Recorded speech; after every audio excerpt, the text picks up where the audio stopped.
오늘도 주님의 날을 맞이하여서 우리 모두가 주님께 나올 수 있도록 우리에게 건강을 주시고 또 예배의 자리로 인도하신 하나님께 진심으로 감사합니다.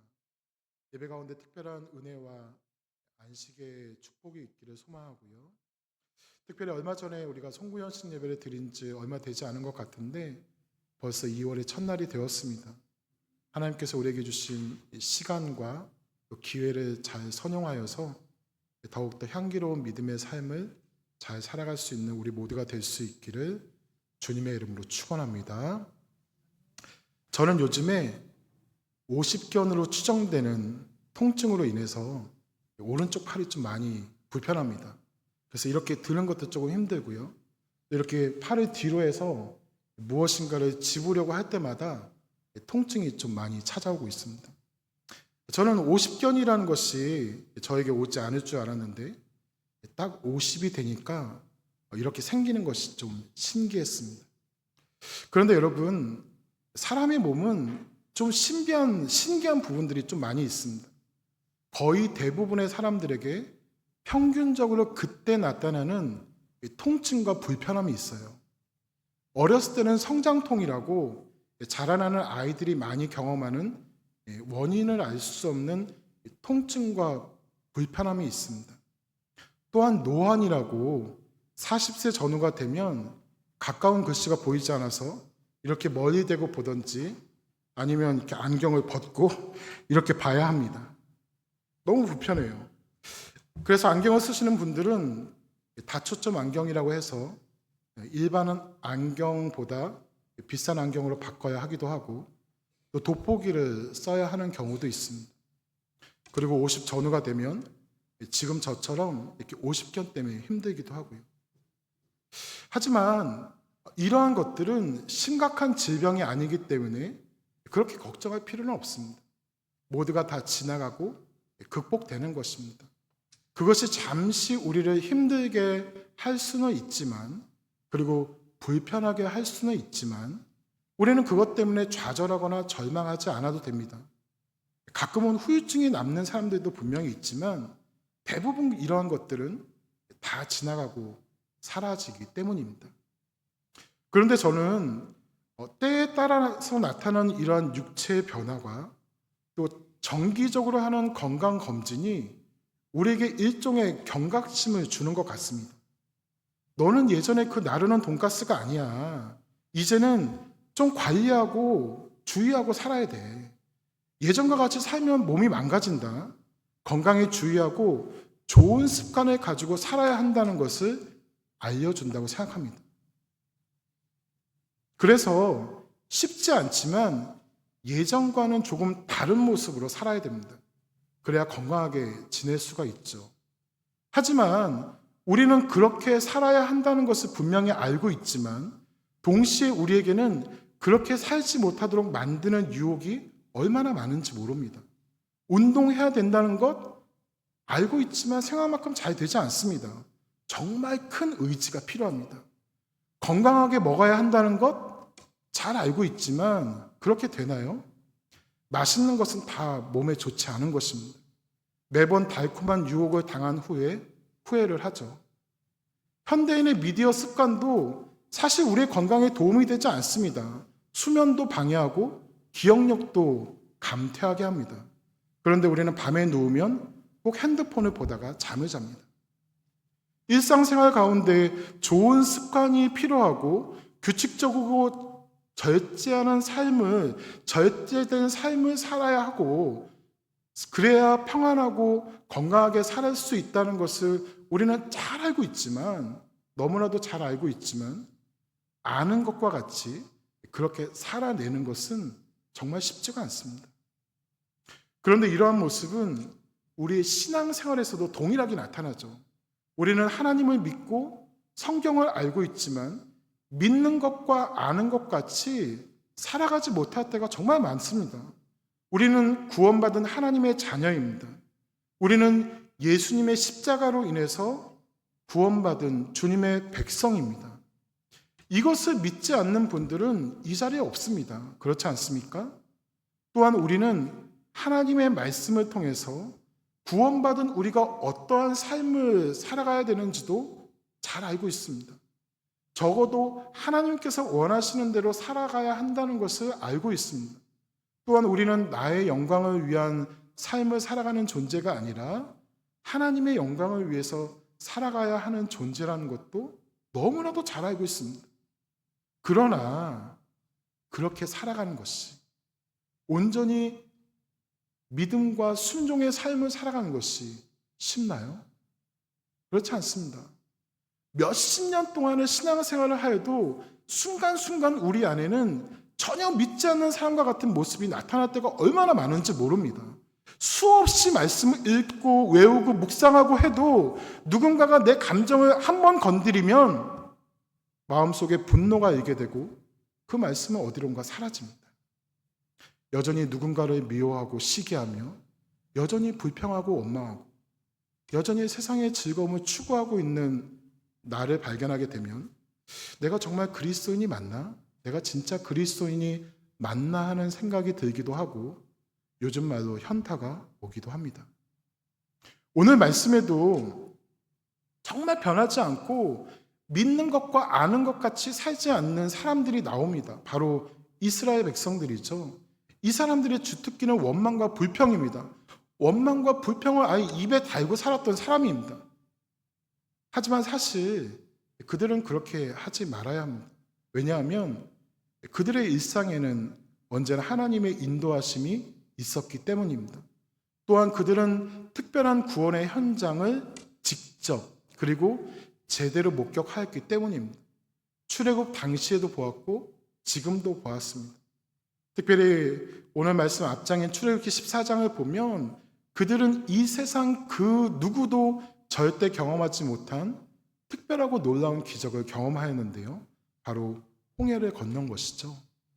그러면 여러분, 그들이 홍해를 건너간 이 사건이 왜 놀라운 기적인지 그 현장으로 한번 같이 가보실까요? 우리 출애굽기 14장 21절 22절 말씀, 출애굽기 14장 21절 22절 말씀 한번 같이 읽어보겠습니다. 모세가 바다 위로 손을 내밀매 여호와께서 큰 동풍이 밤새도록 바닷물을 물러가게 하시니 물이 갈라져 바다가 마른 땅이 된지라. 이스라엘 자손이 바다 가운데를 육지로 걸어가고 물은 그들의 좌우에 벽이 되니. 아멘. 홍해의 기적과 관련된 성경 동화를 주일학교 때 많이 들어보셨을 거고 또 많이 하셨을 것입니다. 홍해 앞에 선 모세가 지팡이를 든 손을 드니까 바닷물이 갈라졌고, 그래서 이스라엘 백성들이 그곳을 건넜고 이스라엘을 따라오던 애굽의 군대는 갈라졌던 물이 합쳐져서 모두 죽었다 정도로 기억하시는 분들이 많이 계실 것 같은데, 물론 그 정도로 충분합니다. 그러나 자세히 들여다보면 홍해의 이적은 정말 놀랍습니다. 함께 읽은 말씀에서 기록된 이 동풍이라는 것은요, 하나님의 주권적인 개입을 의미합니다. 하나님께서 친히 바람을 일으키시고 바닷물을 물러가게 하셔서 물이 갈라지고 바다의 바닥이 마른 땅이 되었습니다. 보통 바닷속은 항상 물에 잠겨 있어서 땅이 질퍽질퍽 할 텐데요. 동풍으로 물을 갈라지게 하셨을 뿐만 아니라 물에 젖은 그 땅까지 다 말려버리신 겁니다. 그리고 그들은 바닷물이 좌우에 벽으로 세워져 있는 것을 보면서 홍해를 건넜습니다. 그들이 건넌 홍해의 길이를 학자들은 최소한 2마일 이상으로 보고 있습니다.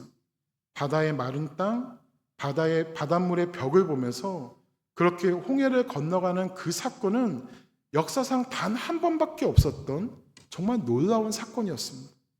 이스라엘 백성들도 이것을 보면서 우리 하나님은 이렇게 능력이 있으신 분이시구나라는 것을 깨닫게 되었고, 자신들을 죽이기 위해서 쫓아오는 애굽 군대로부터 보호해 주신 것을 보면서 정말 감격하였습니다.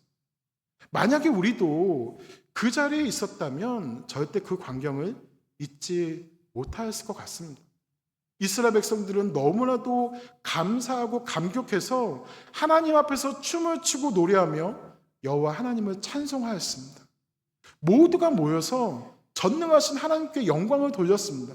이 놀라운 사건은 이들이 평생 잊지 못할 사건 같습니다. 하지만 여러분, 평생 잊지 못할 것 같은 이 감격, 그 감격은 단 3일 만에 사라집니다. 그들의 감격과 감사가 사라지는 데에는 3일이면 충분했습니다. 왜 그랬을까요? 오늘 말씀 22절 말씀, 출애굽기 15장 22절 말씀도 같이 한번 다시 읽어보겠습니다. 22절입니다. 네, 같이 읽겠습니다. 모세가 홍해에서 이스라엘을 인도하며 그들이 나와서 수르 광야로 들어가서 거기서 사흘 길을 걸었으나 물을 얻지 못하고. 아멘. 이스라엘 백성들은 3일 동안 이 수르 광야라는 곳을 걸었는데요, 그 광야를 걷는 동안 그들은 물을 구하지 못했습니다. 그러다가 마라에 도착해서 드디어 물을 발견을 했습니다. 하지만 그곳에 있는 물은 너무 써서 마시지를 못하겠는 거예요. 그러자 그동안 참고 있었던 이스라엘 백성들이 불평하고 원망하기 시작합니다. 도대체 우리는 무엇을 마시라는 것이냐? 우리의 목마름을 어떻게 해결할 것이냐? 라고 모세에게 원망하고 따지고 있습니다. 여러분, 이러한 상황을 보면서 어떠한 생각이 드십니까? 그래도 그들의 원망이 이해가 되지 않으신가요? 3일 동안 마실 물을 얻지 못하고 갈증 가운데 있었다면 그렇게 불평이 나올 수도 있지 않을까요?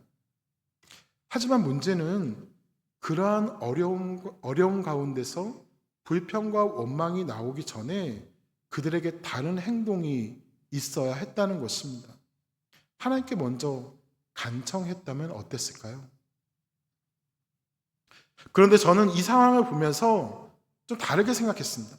하나님은 왜 이렇게 하셨을까 하는 생각을 해보았습니다.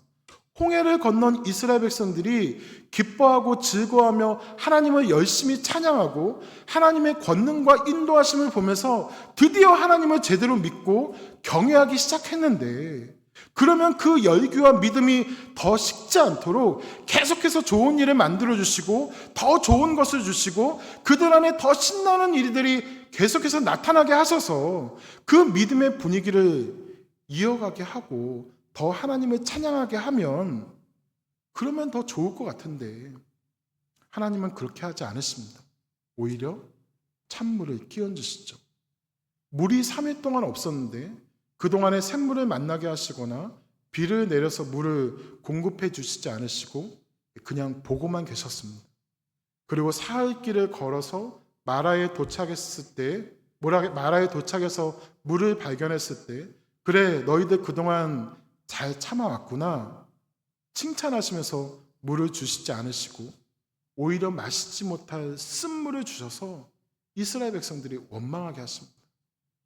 홍해를 건너고 사흘 동안 수르 광야를 걸어가면서 이스라엘 백성들이 하나님 앞에서 특별히 잘못한 것도 없는 것 같은데 기왕이면 주실 거 마실 물을 주시지, 마실 수 있는 물을 주시지 왜 쓴물을 주셨을까요? 우리는 하나님의 의도하심을 오늘 말씀에서 찾아볼 수가 있는데요, 우리 다시 한번 25절 말씀, 출애굽기 15장 25절 말씀도 같이 한번 읽어보겠습니다. 25절입니다. 모세가 여호와께 부르짖었더니 여호와께서 그에게 한 나무를 가리키시니 그가 물에 던지니 물에 달게 되었더라. 거기서 여호와께서 그들을 위하여 법도와 율례를 정하시고 그들을 시험하실세. 아멘. 하나님께서 이스라엘 백성들에게 3일 동안 물을 주지 않으시고 드디어 구하게 된 물이 쓴물이게 하신 이유는 바로 그들을 시험하시기 위함이었습니다. 그런데 시험하시기 전에 그들을 위해서 법도와 율례를 정하셨다라고 말씀하는데요, 이 순서가 중요합니다. 하나님은 아무런 기준이 없이 이스라엘을 그냥 시험하시는 것이 아니라는 것입니다. 먼저 하나님께서 원하시는 삶의 방향, 곧 여호와를 분명하게 신뢰하고 그 말씀에 따라 살아가는 것이 언약 백성의 모습이라는 것을 알려주신 후에 그들을 시험하셨다라는 것이죠. 그렇다면 하나님께서는 이스라엘 백성들에게 무슨 시험을 왜 하신 것일까요? 여러분, 하나님께서 하시는 일은 언제나 사람이 목표입니다. 어떤 일을 고치고 일을 완성하고 일을 돌보는 것이 아니라 사람을 고치고 사람을 변화시키려는 목표가 있으시기 때문에 홍해의 바닷물을 가르시고 마른 물이 되게 하시고 이스라엘을 걸어서 홍해를 건너게 하시는 상상할 수 없는 기적을 만드시기도 하지만 때로는 일이 더 나빠지게 만드시고 일을 더 힘들게 만드시고 빨리 진행이 안 되고 지연시키게도 하십니다. 그리고 어떤 경우에는 다 끝난 것 같았는데 다시 흐트러 놓기도 하십니다. 왜냐하면 그렇게 해서라도 자기 사람을 찾으시고 그들을 새롭게 변화시키기를 원하시기 때문입니다. 사람은 이 시험을 통해서 자신에게 무엇이 부족한가를 알 수 있게 됩니다. 자신이 얼마나 취약한 사람인지를 알게 되고 어떠한 모습을 가져야 되는지를 알게 됩니다. 이것을 통하여서 그들이 알고 있는 것이 다시 확인되고 그들이 알고 믿는 것과 같이 그렇게 살아가기를 원하시는 것입니다. 하나님은 이스라엘 백성들이 법도와 규례를 제대로 알고 하나님께서 원하시는 것이 무엇인지를 제대로 알고 정말 그들에게 약한 것이 무엇인지를 깨닫기를 원하셨던 것입니다. 그런데 그들에게 그렇게 하지 못하게 막는 약점이 있습니다.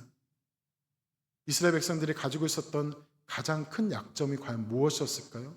무엇 때문에 그들은 쉽게 넘어지고 시시때때로 하나님을 배반하게 하였을까요?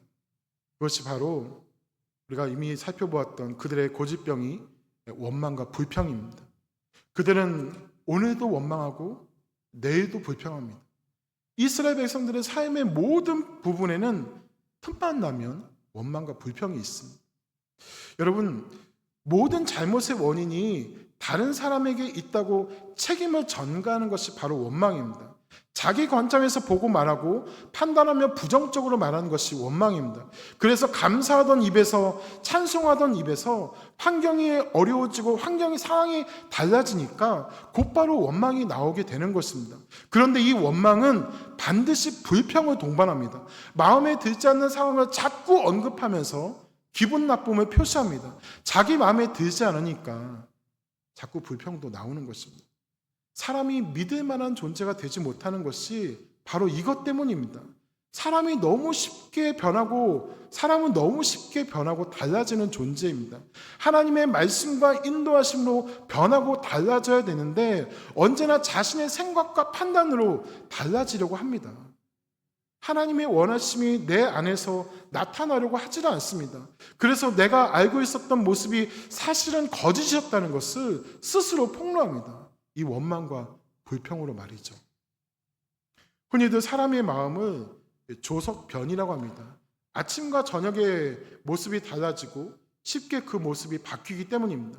그러나 하나님께서는 자신의 백성들을 훈련시키시고 연단시키셔서 사람의 마음을 조석불변으로 만드시려고 하십니다.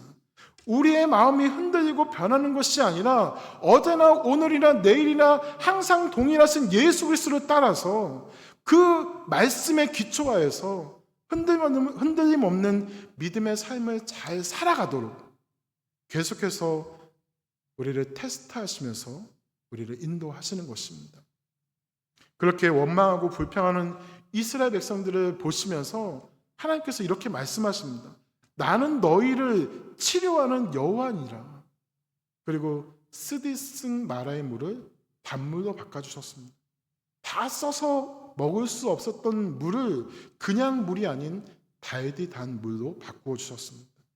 하나님은 자신이 어떠한 분이신지를 더 분명하게 보여주시기 위해서 나는 너희를 치료하는 여호와라 라고 선언하시는 것입니다. 사랑하는 여러분, 하나님은 여호와 라파, 치료하시는 하나님이심을 잊지 마시기를 바랍니다. 그런데 여기서 치료라는 것은 꼭 질병과 상처의 치료만을 의미하지는 않습니다. 물론 하나님은 우리의 육신의 질병과 마음의 상처를 치료해 주시는 분이십니다. 그러나 거기서 멈추지 않습니다. 치료의 의미를 더 넓게 보아야 하는데 하나님의 치료에는 쓸모없어서 버리게 될 것을 고쳐서 쓰신다는 의미가 포함되어 있습니다. 그래서 치료하시는 하나님이라고 자신을 표현하신 것은 하나님께서 이스라엘 백성들을 그리고 우리를 절대 포기하지 않으신다는 말씀입니다. 흔히들 사람은 변치 않는다고, 고쳐지지 않는다고 말하지만 아니요, 하나님은 우리를 고치십니다. 우리가 인정하지 못할 뿐입니다. 하나님께서 이스라엘에게 나는 너희를 치료하는 여호와다라고 말씀하시는 것은 그들에게 치료가 필요하다는 것을 말씀하시는 것입니다. 그들에게 시시때때로 나타나는 원망과 불평의 마음, 불신의 모습, 자꾸만 되돌아가려는 세속적인 욕구, 남을 미워하고 정죄하고 판단하는 너의 교만, 아직도 자신의 뜻을 굽히지 않는 너의 고집, 사람들의 마음을 아프게 하는 너의 성격과 그 태도, 하나님의 뜻을 헤아리지 못하는 너의 그 어리석음을 하나님께서 치료하시겠다는 것입니다. 그래서 이 광야에서 너희들이 연단되고 치료되어서 하나님의 백성다운 모습으로 가나안 땅에 들어가게 하시겠다는 하나님의 마음을 보여주시는 것입니다. 그런데 여러분, 이 말씀은 우리에게도 동일하게 적용됩니다. 하나님은 우리를 치료하시는 분이십니다. 우리의 육신을 치료해 주시고 우리의 마음을 위로해 주십니다. 그리고 우리 마음의 쓴뿌리를 제거해 주시고 이스라엘 백성들과 동일하게 나타나는 우리의 옛모습, 실패의 모습, 교만과 고집과 어리석은 모습을 다 치료해 주십니다. 그렇게 우리는 예수님 안에서 새로운 피조물로 하나님의 영광을 위한 삶을 살아갈 수가 있는 것입니다. 그러면 하나님께서 어떠한 방법으로 치료해 주시나요? 마라의 쓴물을 단물로 바뀌게 될 때 하나님은 모세에게 어떤 한 나무를 보여주시고 그것을 마라의 쓴물에 던지라고 말씀하십니다. 그 나무가 쓴물에 들어가니까 그 쓴물이 단물이 된 것입니다. 그러나 하나님께서 말씀하신 이 나무는 쓴물을 달게 바꾸는 효능이 있었던 그런 나무가 아닙니다. 이 나무가 의미하는 것은 우리의 죄와 고통을 위해 십자가에 달리신 예수님을 의미합니다. 예수님의 치료 방법은, 하나님의 치료 방법은 바로 예수님의 십자가입니다. 모세가 하나님의 말씀에 순종하여 나무를 던졌듯이 예수님도 하나님의 말씀에 묵묵히 순종하시고 십자가를 지셨습니다. 우리의 치료는 이렇게 예수님의 십자가와 믿음의 순종을 통해서 가능한 것입니다. 우리는 예수님의 십자가 은혜로 치유되고 생명을 얻게 된 것이죠.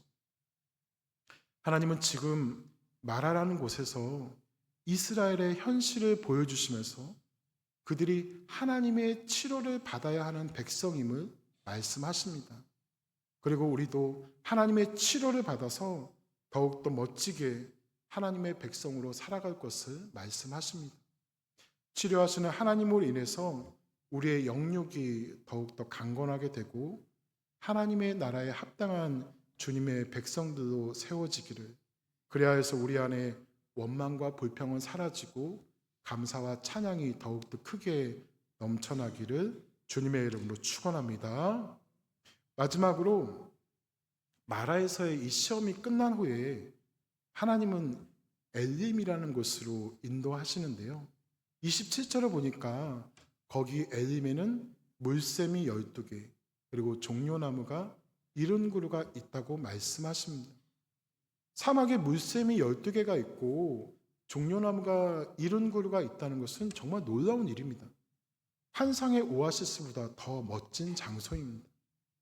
하나님은 그곳에서 이스라엘을 거주하게 하시며 쉬게 하셨습니다. 그런데 재미있는 것은 이 마라에서 엘림까지의 거리가 불과 10km, 한 2마일 한 6마일 정도 되는 것 같아요. 그 정도 떨어져 있다고 합니다. 보통 사람의 걸음으로 2시간, 3시간 정도의 거리입니다. 마라에서 조금만 더 참았다면 조금만 더 견뎌냈다면, 두세 시간만 더 갔다면 엘림을 만날 수 있었을 텐데, 이스라엘 백성들은 그 잠깐을 참지 못하고 원망과 불평으로 모세를 비난했던 것이죠. 왜 그랬을까요? 단순합니다. 엘림이 보이지 않았기 때문입니다. 그러면 우리가 분명히 기억해야 할 것이 있습니다. 비록 엘림이 보이지 않는다고 하더라도 엘림은 우리를 위해서 예비되어 있다는 것을 말입니다. 비록 우리는 엘림의 존재를 알지 못하지만 하나님은 엘림을 아시고 우리를 그리로 인도하신다는 것을 잊지 말아야 한다는 것이죠.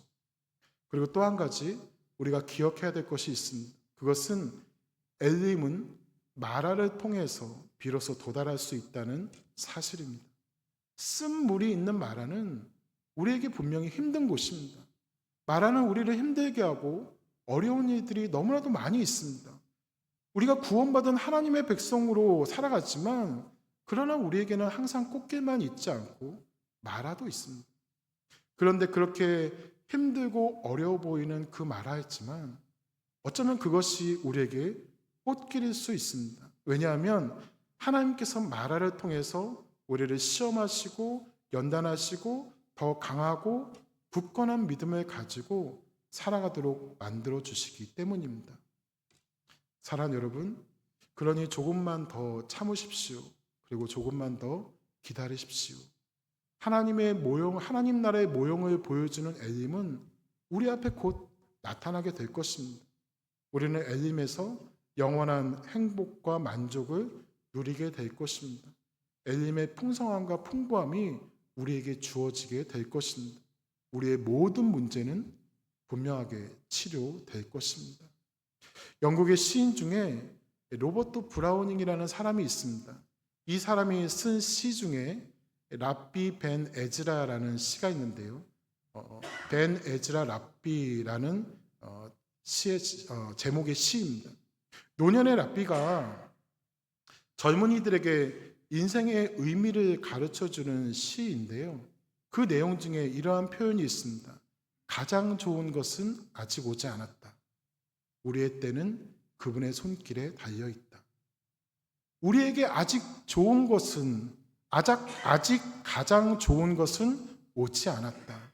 우리가 우리의 모든 것을 하나님께 맡길 때에 그분은 우리를 가장 좋은 곳으로 인도하여 주실 것이다 라는 의미인 것이죠. 그런 의미에서 여러분, 우리에게는 아직 엘림이 오지 않았습니다. 어쩌면 지금 마라의 쓴물 가운데 너무 힘든 시기를 겪고 있는 분들이 계실지도 모르겠습니다. 하지만 우리에게 가장 좋은 것, 엘림은 아직 오지 않았습니다. 지금을 잘 견뎌내시고 어려운 순간이 우리 가운데 있다고 하더라도 하나님만 바라보시고 구원받은 우리에게 주신 주님의 말씀에 순종하며 살아가게 되면 우리를 반드시 물샘 열둘과 종려나무 70그루가 있는 엘림으로 인도하여 주실 것입니다. 그러한 소망과 믿음을 가지고 더욱더 힘을 내어 살아갈 수 있는 우리 모두가 될 수 있도록 인도하시고 믿음으로 예수님의 십자가만 바라보며 살아가는 우리 모든 성도님들에게 하나님의 축복이 가득하시기를 주님의 이름으로 축원합니다. 이 시간 우리 함께 기도하겠습니다. 여러분, 우리가 비록 지금 마라의 쓴물 가운데 있는 상황이라고 하더라도 하나님을 원망하거나 하나님을 불평하지 않고 이 시간은 우리에게 허락하신 신실하신 하나님을 더 분명하게 믿으며 의지하며 나아가게 하여 주시기를, 우리에게 힘을 주시기를 기도했으면 좋겠습니다. 또한 하나님께서 우리에게 더 좋은 것을 주실 것을 믿게 하시고 우리에게 아직 엘림이 오지 않았음을 생각하면서 주님이 주실 것, 해결하여 주실 것, 응답하여 주실 것을 기대하며 믿음으로 살아갈 수 있는, 아버지 하나님만을 바라보며 살아갈 수 있는 우리 모두가 될 수 있도록 인도하시기를 기도하겠습니다.